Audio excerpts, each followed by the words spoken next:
pemimpin di warkop itu kalau boleh dipisah-pisah ya, kasino.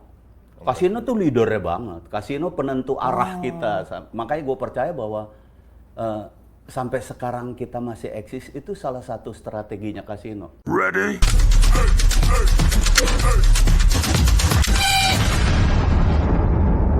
Kalau situ nggak seberapa, wong saya baru panen isinya semangka sama brambang goreng.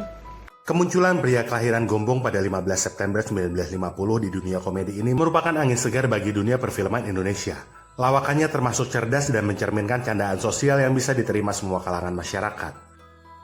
Masa kecilnya dilalui dengan berpindah-pindah tempat sesuai dengan tugas sang ayah yang bekerja di PJKA yang kini namanya sudah berganti menjadi PT KAI atau PT Kereta Api Indonesia. Ia sempat hidup berpindah-pindah kota di Bandung, Cimahi, Cirebon, lalu kembali ke Jakarta saat situasi negara sudah mulai memasuki Orde Baru. Memang begitu, anak orang kaya, lagunya suka tengil. Kayak duit bapaknya halal aja. Meski penampilannya sedikit hypebeast, ternyata pria ini termasuk pria yang pintar dalam akademik. Terbukti ia berhasil menembus jurusan administrasi niaga Fakultas Ilmu Sosial di Universitas Indonesia.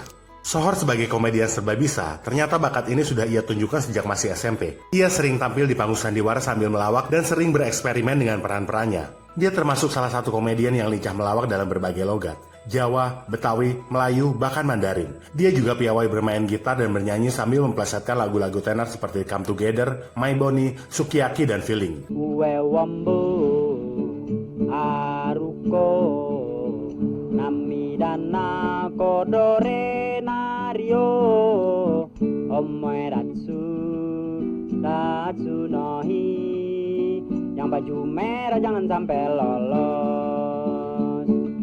Siawa siwa, cerewet, kumono, uweni. Tapok lu ya. Wah heran bener gue jadi lupa. Gara-gara banci gue mesti masuk ref lagi, brengsek bener.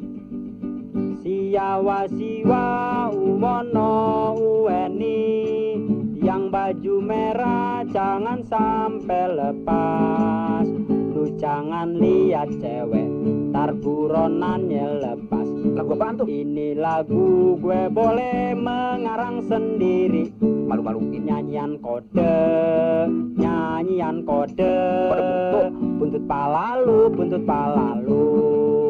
Karirnya dimulai saat ia menjadi aktivis di Universitas Indonesia. Saat itu pergerakan anti-Jepang sedang marak-maraknya. Seorang produser radio swasta bernama Temele Sanpora menawarinya program siaran di radio swasta Prambors. Ide dan sindiran untuk pemerintah saat itu dikemas menjadi sebuah lelucon yang kemudian menjadi topik utama di setiap siarannya. Bersama dua kawannya Rudi Badil dan Nanung, ia kemudian mendirikan perusahaan bernama Warung Kopi Corporation berdasarkan ide acaranya di radio tersebut. Mulai dari sekedar juru bicara, public relations sampai deal bisnis, ia pula yang mengatur strategi dan konsep Warkop Corporation sebagai salah satu usaha jasa tawa. Singkat cerita, pria ini adalah leader dari kelompok Warkop Prambors pada saat itu.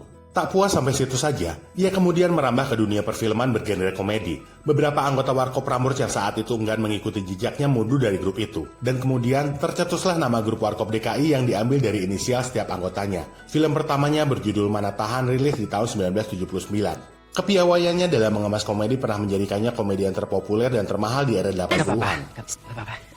Oke, aku pergi dulu ya.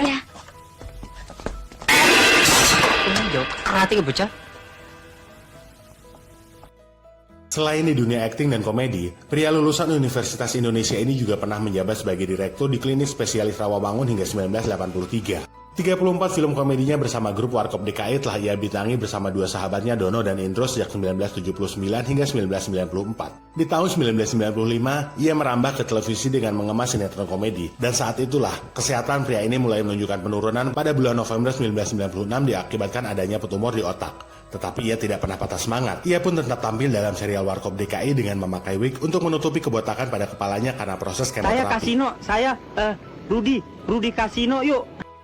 Komedian ini akhirnya dilarikan ke Rumah Sakit Dr. Cipto Mangunkusumo oleh para sahabatnya pada bulan November 1997. Setelah hampir 1 bulan dirawat, akhirnya ia wafat pada tanggal 18 Desember 1997 di Rumah Sakit Dr. Cipto Mangunkusumo, Jakarta setelah 1 tahun mengidap tumor otak. Ia meninggalkan 1 istri dan 1 anak. Dan inilah Dr. Andes Haji Kasino Hadiwibowo, atau yang dikenal dengan nama Kasino. Saya bisa tuntut Anda sebagai penipu. Wong ayu orang anak pendidikan belabar pisan. Oh Yayu, sejak diriku mengenal dirimu, aku nggak bisa makan yuk. Malam nggak bisa makan, siang nggak bisa makan. Cuman pagi aja sarapan rada mendingan. habis 3 piring yuk.